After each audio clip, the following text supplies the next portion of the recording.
हाँ तो बेटा क्वेश्चंस हम लोगों ने डिस्कस कर रहे थे ना, क्वेश्चंस ही आज डिस्कस करने थे हमको। तो अभी तक जितने भी क्वेश्चन डिस्कस किए हमने वो ज़्यादातर क्वेश्चन आपकी शुरुआत की जो प्रॉपर्टीज़ है उससे रिलेटेड है। जैसे कि टोटल अगर आप देखोगे उठा के तो देयर आर 12 प्रॉपर्टीज़ जो कि टोटल इक्वेशन और इनइक्वालिटीज़ को मिलाकर थी। लेकिन कुछ फंडामेंटल प्रॉपर्टीज़ थी जिसके बेसिस पे कुछ क्वेश्चन मैंने प्रैक्टिस करवा दिए थे, तो उसके आगे के क्वेश्चंस का नंबर लगाते हम। अच्छा, मैंने तुम लोगों को एक क्वेश्चन दिया था घर से करने के लिए, ठीक है। जैसे कि उसमें 3 फैक्टर्स दिए थे, 1/, मैं लिख देता हूँ तो आपको थोड़ा समझ में आएगा चीज़ें। जैसे कि जो क्वेश्चन मैंने दिया था, वीडियो जहाँ ख़त्म हुआ था वहीं देख लो। 1/1 plus log BA plus log BC plus 1/1 plus log AC plus log CB plus 1/1 plus log AB plus log AC। तो कुछ इस तरीके से हमारा क्वेश्चन था, है ना। ऑप्शंस मैंने जो आपको इसमें दिए थे इसको सॉल्व करना है, और पहला ऑप्शन इसमें दिया हुआ है क्वेश्चन में जो कि बोल रहा है ABC आएगा इसका, ठीक है। सेकंड ऑप्शन के बारे में जानकारी दे रहा है बेटा 1/ABC, एंड थर्ड ऑप्शन इस क्वेश्चन में दिया आपको 0, and the last one option is 1, ठीक है। तो इस एक्सप्रेशन की फाइनली आपसे क्या कहा जा रहा है, वैल्यू के बारे में पूछ रहा है कि what would be the value of this particular expression. तो ये क्वेश्चन हमने घर से करने के लिए दिया था, तो डायरेक्टली इसको डिस्कस करने का नंबर लगाते हैं। सबसे पहले तो इस बात को समझो कि इंडिविजुअल जो टर्म्स हैं ये 3 टर्म्स से कॉम्प्राइज होकर बना हुआ है, तो हर इंडिविजुअल टर्म्स को सिंप्लीफिकेशन करने की कोशिश करते हैं। तो दिमाग दौड़ाओ किस तरीके से मैं बता रहा हूँ चीज़ों को। यहाँ पर चेक करो, ये वाला जो टर्म लिखा हुआ है, फर्स्ट टर्म पर थोड़ा विचार करते हैं सबसे पहले। तो फर्स्ट टर्म पर जब विचार करोगे तो डिनोमिनेटर में जो टर्म्स लिखे हैं इनको आपस में क्लब करना है। तो जब आप क्लब करने की सोचोगे तो ये तो लिखा है बेटा log BA और ये भी लिखा है log BC, तो ये तो बेस सेम है दोनों के, लेकिन यहाँ 1 लिखा हुआ है। तो इस 1 को क्या लिख सकते हो आप, log BB, इस तरीके से लिख सकते हो। तो जब आप इस टर्म को यहाँ इस तरीके से नीचे लेके आओगे तो तुम्हें समझ में आ रहा है 1/, और इसको क्या लिखा जाएगा बेटा log BB, तो इसको लिख लो log BB plus log BA plus log BC, ठीक है।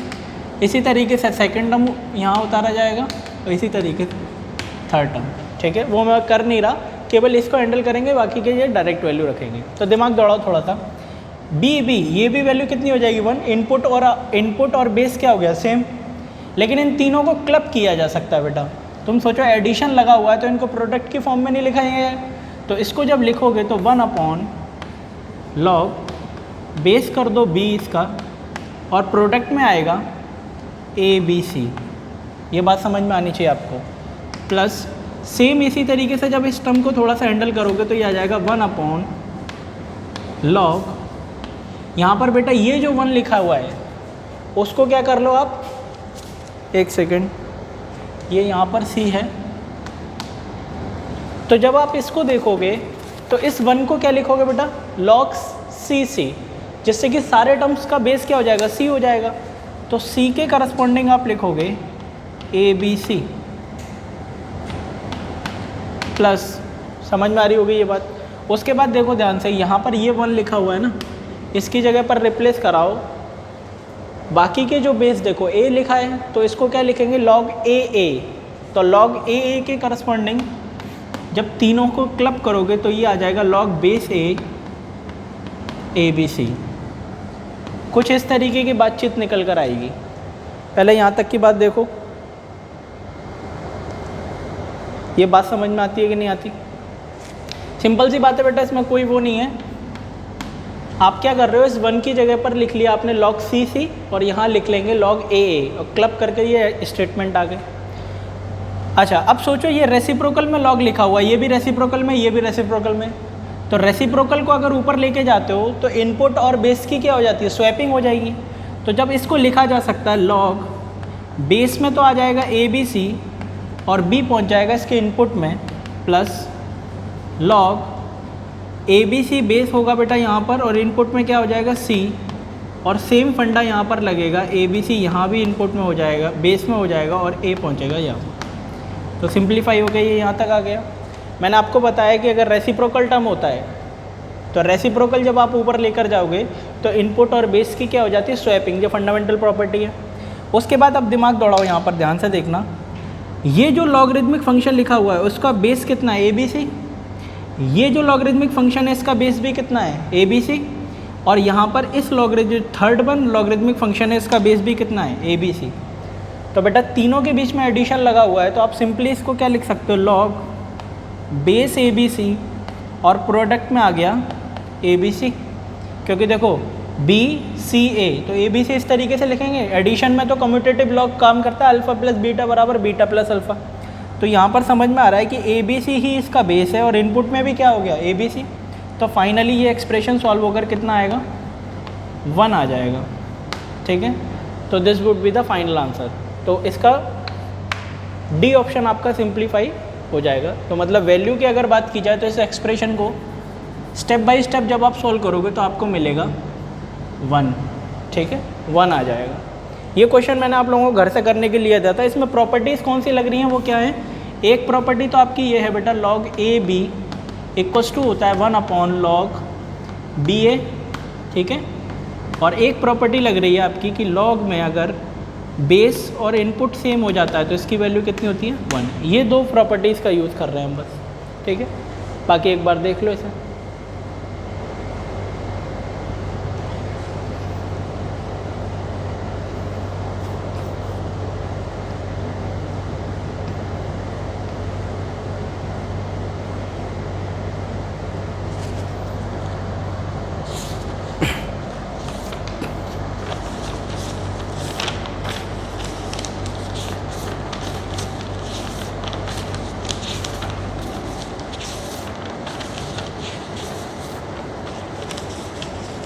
तो बेटा ये जितने भी क्वेश्चन हैं ये शुरुआत की जो हमारी शुरू की जो 6 प्रॉपर्टीज़ हैं उन पे बेस्ड हैं, ठीक है।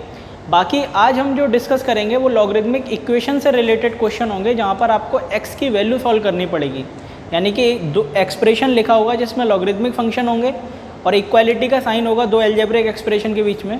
तो देखते हैं इस तरीके के क्वेश्चन किस तरीके से आते हैं। देखो एक बार, आर्टिकल हमारा है लॉगरिदमिक इक्वेशन, ठीक है।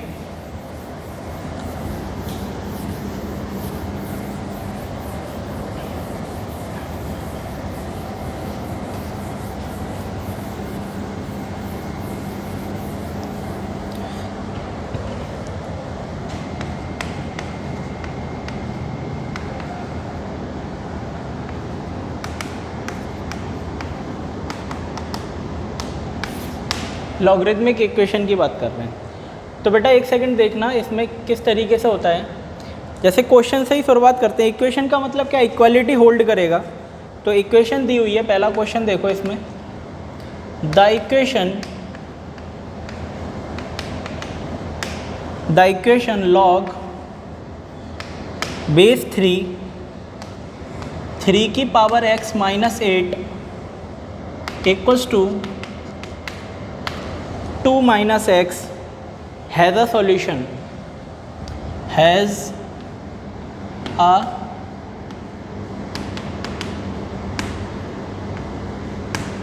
a solution। तो इसमें ऑप्शंस आपको दिए हुए हैं। The first one option is x equals to 1, second one option दिया है बेटा x equals to 2, third option दे रखा है x equals to 3 and last option है x बराबर 4। अब मेरी बात को समझने की कोशिश करो, ये लॉगरिदमिक इक्वेशन की कैटेगरी में क्यों आ रहा है। आर्टिकल क्या है हमारा, लॉगरिदमिक इक्वेशन। तो अभी तक जितने भी क्वेश्चंस थे उसमें क्या था, आपको पर्टिकुलरली प्रॉपर्टीज़ लगाकर आप वैल्यू पता कर रहे थे एक्सप्रेशन की, लेकिन आपसे वेरिएबल की वैल्यू नहीं पूछी जा रही थी। यहाँ पर कोई ना कोई वेरिएबल इंट्रोड्यूस कराया हुआ है और इक्वालिटी का साइन हैंडल हो रहा है दो अलजेब्रिक एक्सप्रेशन के बीच में, और लॉग भी है। तो इसलिए इसको लॉगरिदमिक इक्वेशन की कैटेगरी में रखा जाता है। तो ध्यान से समझो, लॉगरिदमिक इक्वेशन को सॉल्व करने से पहले सबसे पहले उसको एनालाइज कर लो कि कौन सी ऐसी वैल्यू हैं जो आंसर में अगर आती हैं तो वो एक्सेप्ट नहीं की जाएंगी। क्योंकि बेटा लॉगरिदमिक फंक्शन एक ऐसा फंक्शन है जो इनपुट में रेस्ट्रिक्टेड वैल्यू ही लेता है। आप सोचो 0 पर लॉग अनडिफाइंड हो जाता है और पॉजिटिव वैल्यू केवल एक्सेप्ट करता है। तो इस इक्वेशन को सिंप्लीफाई करने से पहले द फर्स्ट वन रेस्पॉन्सिबिलिटी जो आपकी है कि आप ये चेक करो कि क्या आउटपुट हमें लेना नहीं है, एक्सेप्ट नहीं करना है। तो उसके लिए समझो इस बात को कि अगर इस लॉग की बात की जाए, इस इक्वेशन में लॉग की सिंप्लीफिकेशन से पहले इस बात को समझो कि ये जो टर्म लिखा हुआ है आपके पास में, ये हमेशा पॉजिटिव होना चाहिए। यानी कि 3 की पावर x माइनस 8 ये पॉजिटिव होना चाहिए। सबसे पहले तो केस में इसको कंडीशन को समझ लो, क्योंकि लॉग तभी डिफाइन करेगा जब ये पॉजिटिव होगा। तो 3 की पावर x माइनस 8 ये पॉजिटिव होना चाहिए। तो हम x की हमेशा वो वैल्यू लेंगे जिसके लिए 3 की पावर x माइनस 8 0 से बड़ा है, 0 भी नहीं एक्सेप्ट किया जाएगा। और एक बार ये कंस्ट्रेंट कंडीशन लगा दी आपने, फिर इसको किसी भी तरीके से तोड़ मरोड़ के आप सॉल्व करना शुरू कर दो।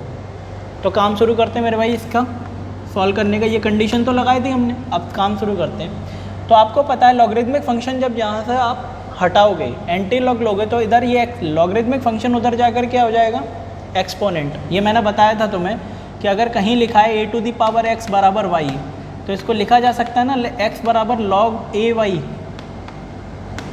ठीक है, क्योंकि ये कन्वर्टेबल फंक्शन होते हैं एक दूसरे में। तो सेम फंडा यहाँ पर लगाओ आप। इस log को जब हटाओगे तो इधर एक्सपोनेंट चला जाएगा, तो ये बचेगा 3 की पावर x माइनस 8। देखते चलना बेटा ध्यान से। और ये पूरा के जो ये टर्म लिखा है 2 माइनस x, ये 3 की पावर में चला जाएगा। तो आपने लॉगरिदमिक फंक्शन हटाया, एक्सपोनेंट इंट्रोड्यूस हो गया उस तरफ, ठीक है। उसके बाद दिमाग दौड़ाओ, इस इक्वेशन को सॉल्व करना है। तो इस इक्वेशन को सॉल्व करने का क्या तरीका है, 3 की power x minus 8 equals to, इसको देखो बेटा 3 की पावर स्क्वायर कितना हो जाएगा 9, और 3 की पावर माइनस x को नीचे की तरफ लेके आओगे तो ये हो गया 9 अपॉन 3 की पावर x। तो मैं समझ में आ रहा होगा, ये क्वाड्रेटिक की शेप में बनेगा, आपका द्विघात समीकरण बन जाएगा। तो आप मल्टीप्लाई कर दो बेटा इसे, तो ये हो गया 3 to the power 2x minus 8 3 to the power x equals to 9। इस 9 को इस तरफ लेके आओ तो 3 to the power 2x minus 8 3 to the power x minus 9 equals to 0। सबसे पहले बताओ ये एक्सप्रेशन यहाँ तक पहुँचाना समझ में आया, इसमें तो कोई दिक्कत नहीं है। सिंपल सी बात सोचो कि x, ये 3 की पावर माइनस x था, इसको नीचे लेके आ गए 3 की पावर x, क्रॉस मल्टीप्लाई वगैरह करा, ये क्वाड्रेटिक तैयार हो गया। अब आपकी रेस्पॉन्सिबिलिटी क्या है यहाँ पर कि आप इसको जर्नल क्वाड्रेटिक बनाने के लिए अज्यूम करो कि 3 की पावर x क्या हो जाए, t या y, आपकी चॉइस है, आप कैसे भी अज्यूम कर सकते हो। तो मैं अज्यूम कर रहा हूँ यहाँ पर लेट 3 की power x equals to y मान लेते हैं थोड़ी देर के लिए, जिससे कि हमारा एक जर्नल क्वाड्रेटिक बने, वहाँ से वैल्यू आएगी। तो जहाँ जहाँ 3 की पावर x लिखा है वहाँ पर y रिप्लेस कराओ और इसको स्टैंडर्ड क्वाड्रेटिक में कन्वर्ट करेंगे। तो दिमाग दौड़ाओ, इसको आगे बढ़ा रहे हैं यहाँ पर। ये तो हो जाएगा बेटा y square minus 8y minus 9 equals to 0 बन गया ये क्वाड्रेटिक। उसके बाद आपको इसको सॉल्व करना है, y की वैल्यू निकाली जाएगी। तो क्वाड्रेटिक सॉल्व करने के लिए दो मेथड्स हैं हमारे पास में, या तो आप श्रीधराचार्य लगाओ या splitting the middle term. Splitting the middle term किस तरीके से लगेगा, कांस्टेंट टर्म जो है उसको मल्टीप्लाई करा जाएगा हाईएस्ट डिग्री के कोफिशिएंट से। तो तुम सोचो कितना आएगा, -9 आएगा। और -9 को ये जो -8 लिखा हुआ है, हायर डिग्री से लोअर डिग्री का जो कोफिशिएंट है, उसको इस तरीके से दो पार्ट्स में तोड़ दो कि मल्टीप्लाई करने पर तो -9 आ जाए और ऐड करने पर -8 आ जाए। तो तुम ध्यान से समझ लो इस बात को कि आप ऐसे लिख सकते हो ना, -9 + 1। तुम सोचो -9 + 1 का प्रोडक्ट करोगे तो क्या मिलेगा, -9, और ऐड कर दोगे तो क्या मिल जाएगा आपको, -8। तो यानी कि -8 को इस तरीके से लिखा जा सकता है, -9 + 1। तो इसको स्प्लिट करने का यही तरीका है बेटा, y स्क्वायर -9y + y। देखो -9y + y क्लब होकर -8y हो जाएगा, और -9 इक्वल्स टू 0। जो बिगिनिंग के दो टर्म्स हैं इसमें से क्या कॉमन ले लो, y। और आपको पता है जो भी चीज़ हम कॉमन लेते हैं उसी से दोनों टर्म्स को क्या कर दिया जाता है, डिवाइड। तो y स्क्वायर में y से डिवाइड करोगे तो y बचेगा -9 और +1 y -9 इक्वल्स टू 0। चेक करो बेटा, यहाँ तक की बात समझ में आती है।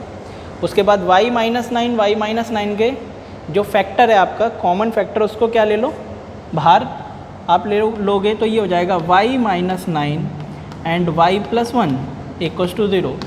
तो दो लीनियर फैक्टर अगर मल्टीप्लाई होकर 0 आते हैं, दो लीनियर फैक्टर बन गए ना, y -9 y +1, अगर दो लीनियर फैक्टर अगर मल्टीप्लाई होकर 0 आ रहे हैं, या तो फर्स्ट फैक्टर 0 रहा होगा या फिर सेकंड।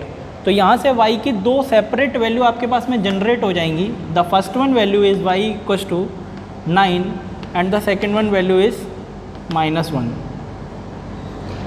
ठीक है, पहले ये तसल्ली से देख लो। आपने क्या किया, 3 की पावर x को y माना, क्वाड्रेटिक बनाया, क्वाड्रेटिक बना के दो फैक्टर से y की वैल्यू निकाली। लेकिन y हमने अपनी तरफ से एक वेरिएबल अज्यूम किया था। हमारा जो क्वेश्चन है वो उसमें x के टर्म्स में हमें x की वैल्यू पता करनी है। x बराबर 1, x बराबर 2, x बराबर 3, x बराबर 4, दीज आर द आंसर्स। तो हमको y को क्या करना पड़ेगा, दोबारा से x में लेके आना है। तो y है क्या बेटा, 3 टू दी पावर x। तो रिप्लेस कराओ वहाँ पर। जब आप इस चीज़ को लिखते हो यहाँ पर तो 3 to the power x equals to 9 आ गया। तो इस 9 को कैसे लिख लो, 3 स्क्वायर।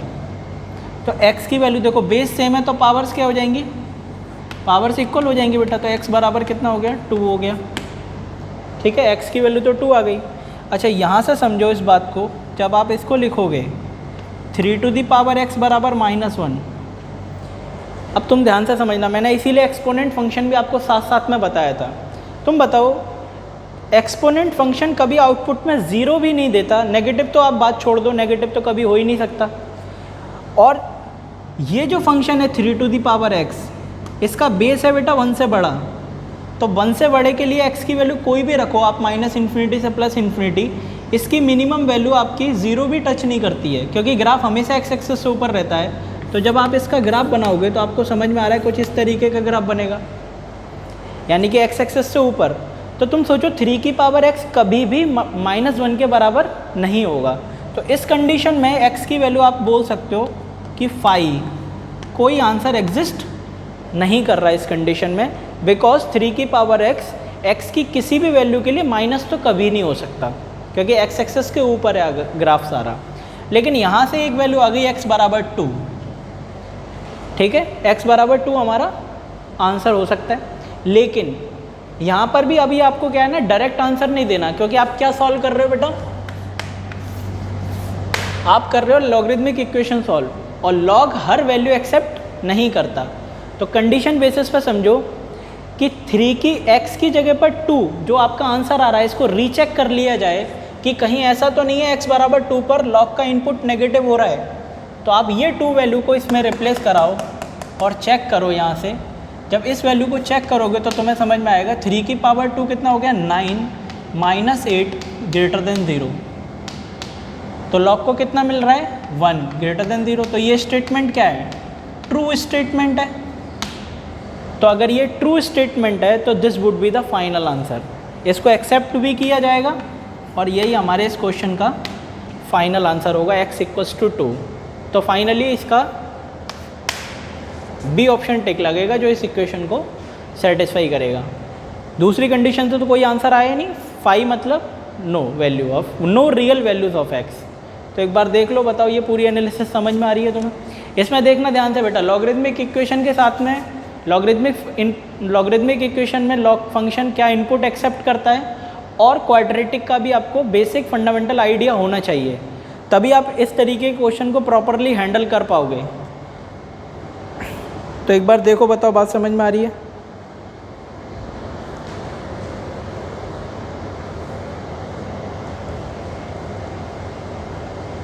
ये बेटा ग्राफ है 3 टू द पावर x का, क्योंकि बेस की वैल्यू क्या है, 1 से बड़ी। ठीक है,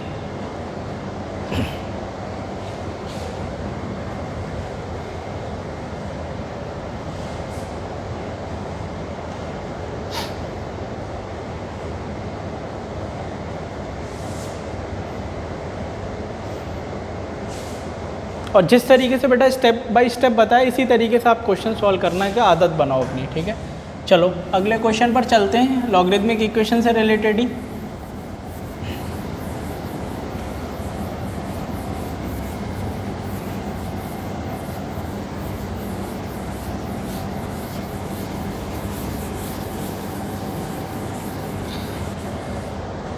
अगले क्वेश्चन पर बातचीत शुरू करते हैं।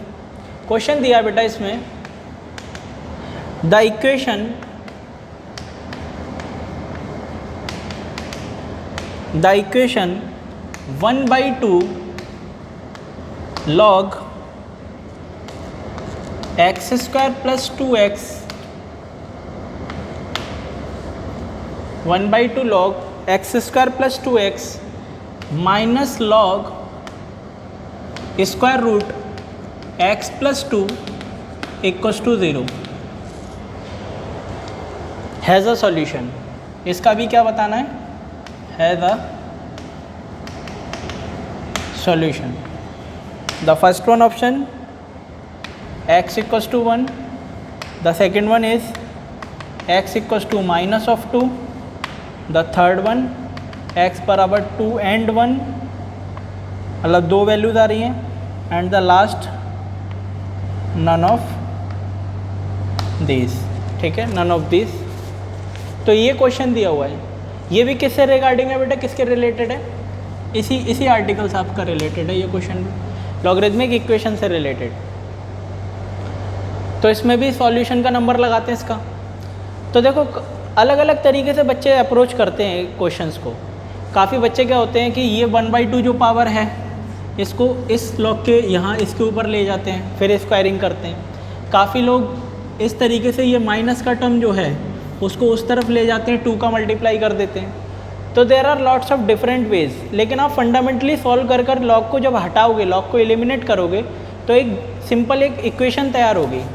लेकिन मैंने आप लोगों को बताया ये बात, पिछले क्वेश्चन में भी ये मैं बता रहा था, एम्फसाइज कर रहा हूँ इस बात पर कि लॉग का क्वेश्चन शुरू करने से पहले ये चेक कर लो कि जो ओरिजिनल फंक्शन है वो किन वैल्यूज़ को एक्सेप्ट नहीं करेगा। तो तुम सोचो इस लॉग की अगर बात की जाए तो आप केसेस में अगर डिवाइड करो तो आप लिख सकते हो कि x स्क्वायर प्लस 2x 0 से बड़ा होना चाहिए अगर आप चाहते हो ये पहला वाला लॉग सेटिस्फाई रहे। दूसरे लॉग के लिए अगर आ जाएं तो दूसरे लॉग पर आप समझ सकते हो इस बात को कि ये भी चाहेगा कि स्क्वायर रूट x प्लस 2 की वैल्यू 0 से ज़्यादा रहे, ठीक है। और तीसरी कंडीशन सोचो, स्क्वायर रूट फंक्शन है, इसके अंदर का इनपुट भी क्या रहेगा, पॉजिटिव, तो x plus 2 greater than equals to 0। ये तीनों ही कंडीशन है जो हमारा जो फाइनल आंसर आएगा उस पर रेस्ट्रिक्शन लगाएंगे कि कौन सी वैल्यू हमें एक्सेप्ट करनी है, किस वैल्यू को रिजेक्ट किया जाएगा, ठीक है। अच्छा, इन दोनों को तो आप क्लब कर भी देख सकते हो, सीधे सीधे आप स्क्वायरिंग कर दो तो सीधे सीधे समझ में आ रहा है कि x प्लस 2 0 से बड़ा रहेगा, और ये कह रहा है x प्लस 2 0 या 0 से बड़ा। तो दोनों को अगर क्लब किया जाए तो एक इसको ही अगर कंसीडर कर लो आप तो ये अपने आप ही उसमें इंक्लूड हो जाएगा, ठीक है। खैर बाकी इसको देख लेंगे हम लोग। ये कंडीशन है जो कि आपकी रेस्ट्रिक्टेड कंडीशन है, ये वैल्यूज़ आपको एक्सेप्ट नहीं करनी है। खैर अब इसमें देखो, ये जो माइनस का लॉगरिथमिक फंक्शन है उसको उधर लेके 2 से मल्टीप्लाई कर दिया जाए तो सिंपली इसको कैसे लिखा जाएगा, log x square plus 2x equals to 2 log square root x plus 2। Check करो, और ये जो 2 लिखा हुआ है प्रोडक्ट में, इसको इस पर इनपुट पर लगा दो तो स्क्वायर रूट पर बेटा पावर 2 लगाओगे क्या हो जाएगा, एलिमिनेट कर देगा ना पावर को। तो फाइनली ये आ जाएगा, कुछ इस शेप में आएगा, x square plus 2x equals to log x plus 2। Check करो, और एंटी लॉग लोगे दोनों तरफ से लॉगरिथमिक फंक्शन क्या हो गया, एलिमिनेट हो गया। तो x square plus 2x equals to x plus 2, इसको इधर लेके चले जाओ सारे मटेरियल को, तो x square plus x minus 2 equals to 0, और ये सिंपल एक क्वाड्रेटिक तैयार हो गया। दोबारा से लॉग को बस एलिमिनेट करना था, आप कैसे भी कर सकते हो, ठीक है। तो इस तरीके से मैं माइनस वाले को उधर ले गया, 2 से मल्टीप्लाई कर दिया, इस 2 को ऊपर ले जा सकते हैं, वाइस वर्सा स्टेटमेंट ट्रू होता है, और एंटी लॉग कर ये क्वाड्रेटिक बना लिया। इस क्वाड्रेटिक को सॉल्व कर लेते हैं बेटा। तो इस क्वाड्रेटिक को सॉल्व कैसे करोगे, x square 2x minus x minus 2 equals to 0 check करते रहना। और x अगर आप कॉमन लेते हो यहाँ से तो x प्लस 2 और माइनस 1 कॉमन ले लो मेरे भाई, x प्लस 2 इक्वल्स टू क्या हो गया 0, x प्लस 2 बाहर खींचो, x प्लस 2 और x माइनस 1 बराबर 0। तो यहाँ से भी x की दो वैल्यूज़ जनरेट हो गई। The first one value equals to x बराबर minus 2 and the second one value is x बराबर माइनस 1। सॉरी, उस तरफ लेके जाओगे तो प्लस 1 हो जाएगा, ठीक है। तो एक वैल्यू आ गई x बराबर माइनस 2 और एक वैल्यू आ गई x बराबर 1। तो अब यहाँ से समझो इस बात को, ये तो दो आंसर आए हमारे। अब किस वैल्यू का एक्सेप्ट किया जाएगा, किस वैल्यू को रिजेक्ट, वो देखो यहाँ से। अगर इन दोनों स्टेटमेंट को हम देख रहे हैं तो x प्लस 2 0 से क्या होना चाहिए, बड़ा। तो इन दोनों को आप देखो यहाँ पर कि x प्लस 2 के करस्पॉन्डिंग कंडीशन अगर लगाते हो 0 से बड़े के लिए, तो ये बंदा कह रहा है कि माइनस 2 से बड़ा कुछ भी ले लो x। और जबकि इसकी बात की जाए तो ये x और x प्लस 2 ग्रेटर देन 0, ठीक है। तो बस सिंपल सा कर्व बनेगा इसका इस तरीके से, x बराबर 0 और माइनस 2, तो माइनस 2 और कॉमन 0 हो जाएगा ये। और 0 से बड़ा रीज़न स्क्रैच कर लो, 0 से बड़ा रीज़न ये आ गया और ये रीज़न आ गया। तो 0 से बड़ा जो रीज़न आया आपके पास में, तो ये बंदा क्या कह रहा है, ये कह रहा है कि x की वैल्यू माइनस इन्फिनिटी से माइनस 2 यूनियन 0 से इन्फिनिटी आप ले सकते हो, ठीक है। तो इन दोनों को क्या करेंगे, एक ही नंबर लाइन पर प्लॉट करेंगे। हम केवल ये चेक कर रहे हैं कि इन दोनों में से कौन सी वैल्यू ली जाए, x बराबर माइनस 2 या x बराबर 1। तो देखो नंबर लाइन पर आओ, एक बंदा कह रहा है माइनस 2 से आगे की सारी वैल्यू ले लो लेकिन माइनस 2 मत लेना। इसकी बात समझो, ये क्या कह रहा है, माइनस इन्फिनिटी से माइनस 2। तो बेटा माइनस 2 से इन्फिनिटी पीछे और 0 से लेके इन्फिनिटी, ठीक है। तो इंटरसेक्शन जब आप निकालोगे तो पॉजिटिव वैल्यू की बात आ रही है, यानी कि पॉजिटिव वैल्यू आप एक्सेप्ट कर सकते हो। तो इन दोनों में पॉजिटिव कौन है, ये पॉजिटिव है। तो x बराबर 2 तो डज नॉट एक्सेप्ट, इसको एक्सेप्ट नहीं किया जाएगा। और ठीक है, ये आपका फाइनल सॉल्यूशन होगा x बराबर 1, ठीक है। तो बेटा इसको ये समझ लो एक बार, और इसका ए ऑप्शन आपका टिक लगेगा। अच्छा, ये सारी कंडीशंस इसलिए लगाई जाती हैं जिससे कि आपको ये पता चले कि फाइनल आंसर जो आ रहा है उसमें से कौन सी वैल्यूज़ ऐसी हैं जिसको एक्सेप्ट नहीं किया जाएगा, जिससे कि आप गलत आंसर ना दे दो, ठीक है। तो बेटा इस चीज़ का बड़ा विशेष ध्यान रखना कि लॉगरिथमिक फंक्शन कभी भी नेगेटिव एक्सेप्ट नहीं करता, इवन 0 भी एक्सेप्ट नहीं करता। 0 पर भी ग्राफ क्या हो जाता है, अनडिफाइंड हो जाएगा उस केस के लिए। तो इस वजह से ये कंडीशन, रेस्ट्रिक्टेड कंडीशंस का समझना बहुत ज़रूरी है, रेदर देन कि आप इक्वेशन सॉल्व करके डायरेक्ट आंसर दे दो, क्योंकि डायरेक्ट ऑप्शन मिल जाता है बेटा, ठीक है। अगर आपने कंस्ट्रेंट कंडीशन नहीं लगाई तो आप गलत आंसर दे दोगे। जैसे ये ही है सी ऑप्शन, -2, 1 देख लो। समझ में आ रही है ये बात?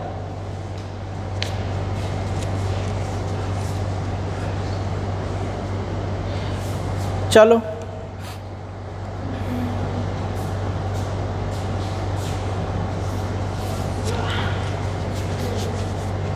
अगला क्वेश्चन इसी से रिगार्डिंग देखते हैं बेटा, लॉगरिथमिक इक्वेशन से regarding.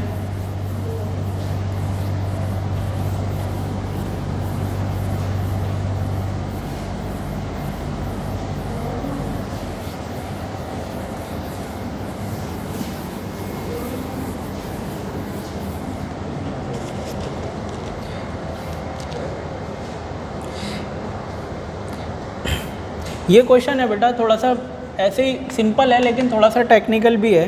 If log 16x plus log 4x plus log 2x equals to 7, ये दिया हुआ है, ठीक है। Then x is equal to, then x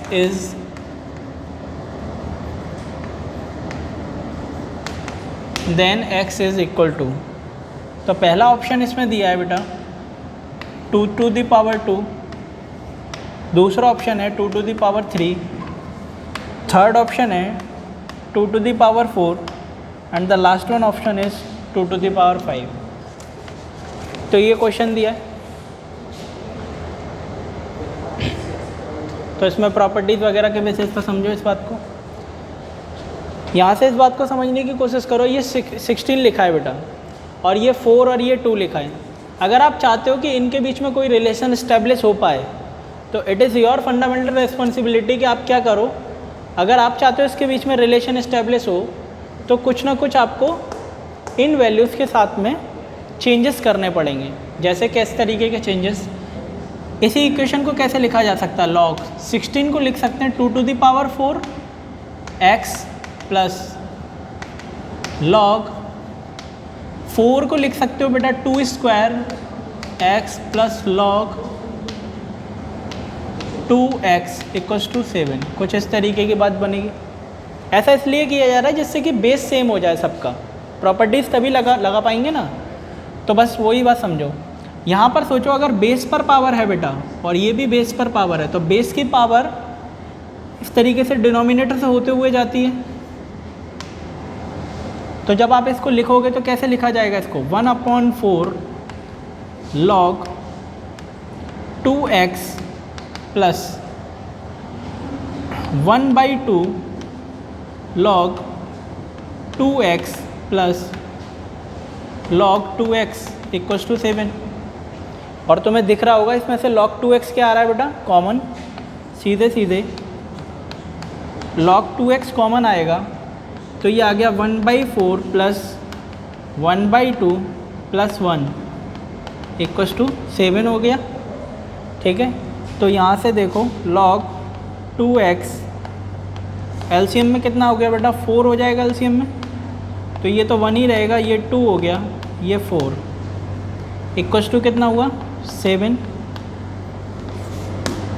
बाकी न्यूमरेटर में यहाँ चेक करो, न्यूमरेटर में ये कितनी वैल्यू आ रही है, 4 और 3 कितना हो जाएगा 7, तो ये पूरा नंबर इससे एलिमिनेट हो गया। और 4 को उस तरफ मल्टीप्लाई कर दो मेरे भाई, तो log 2x इक्वल्स टू हुआ 4, और यहाँ से लॉगरिथमिक फंक्शन जब हटाओगे तो एक्सपोनेंट आ जाएगा उस तरफ, तो x equals to 2 to the power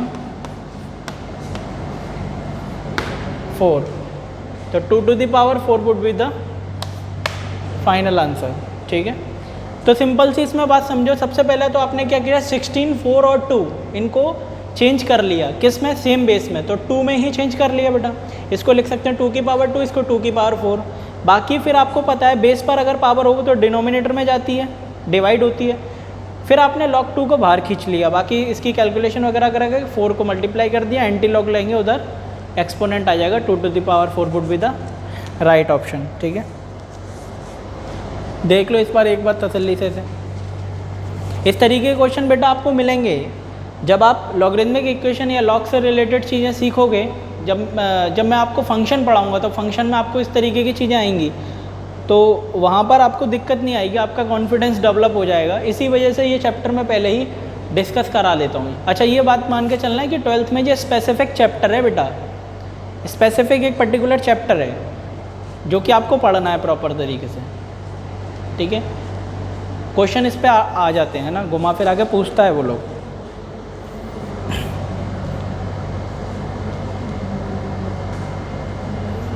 तो बेटा एक क्वेश्चन मैं आप लोगों को दे रहा हूँ घर से करने के लिए, ठीक है। उसको आप लोग सॉल्व करके लेके आना, फिर उसी क्वेश्चन को मैं सॉल्व कराऊंगा आपको कल, ठीक है। और कुछ और भी क्वेश्चन हम लोग इसके डिस्कस करेंगे फिर बाद में, है ना। तो ध्यान से समझो, क्वेश्चन दे रखा है जो आपको करके लेके आना है। इफ़, ध्यान से देखना, 7 की पावर log 7 और ब्रैकेट में है x² -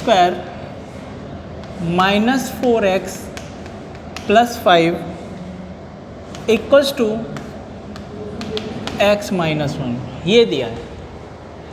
समझ में आती है बात? देन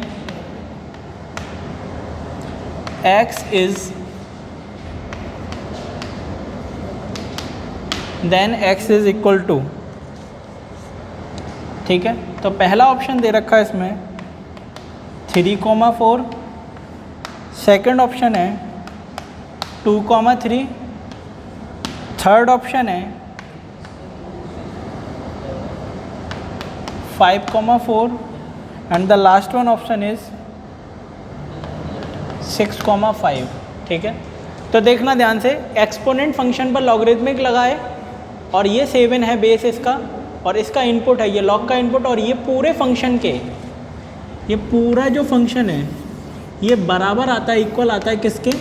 x माइनस 1 के।